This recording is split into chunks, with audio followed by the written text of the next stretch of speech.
Long live the Cuban Revolution. I want to briefly just bring sisters and brothers up to date on the case of the Cuban Five. For those who are not familiar with the case, these are 5 brothers who were assigned by the Cuban government with the knowledge of the U.S. government to come to Miami to monitor the actions of the right-wing terrorists in Florida. The Cuban government informed the U.S. government of these actions of the 5, and instead of dealing and negotiating with the Cuban government, arrested the Cuban 5.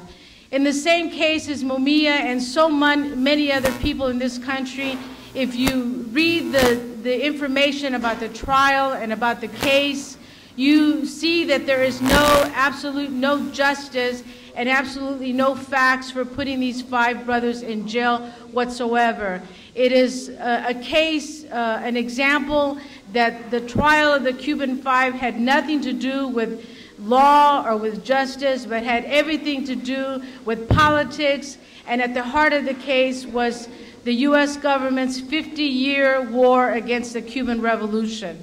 Why? Because Cuba sends doctors to Haiti, because it helped the Angolan people, because it boosts the revolutionary movement in Venezuela and Bolivia and so forth. And these are why these 5 brothers are in jail. One of the most important things about the case is that the family of the 5 have tried to visit the brothers here in the United States, and for over 10 years, the U.S. government has not allowed visas for the families to visit these brothers, which is a violation of all kinds of international laws, as well as violating the human rights of these families to visit their brothers in jail. In December of this year, December of 2009, there was a new hearing on the sentences of the 5, and as in the words of Ricardo Alarcón, the president of the National Assembly of Cuba, the verdict of that sentencing was not of no importance. In other words, the sentences were brought down, they were made lighter for 3 of the 5, but until the 5 are free, there will no justice be served. I want to just end with reading a little bit from the Cuban 5 statement about the sentencing, because it's important to know that what happened 10 years ago is that the U.S. government offered these 5 tons of money, offered them houses, offered them cars, offered them to live in Florida like the wealthy gusanos that live there, and the 5 rejected that. So they say about the recent hearing, there is still no justice at any level of the U.S. legal system. Just as it did at the moment of our arrest and at other occasions during these long years, the U.S. government proposes now that we collaborate to obtain more benevolent sentences.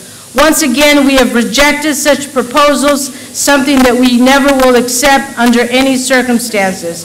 Present in the results of these hearings are the work of the legal team and the indestructible solidarity of all of you. We reiterate, the 5 are innocent. We feel profoundly moved and grateful for the permanent solidarity that you give us, so crucial in this long battle for justice. Together with you, we will continue into the final victory.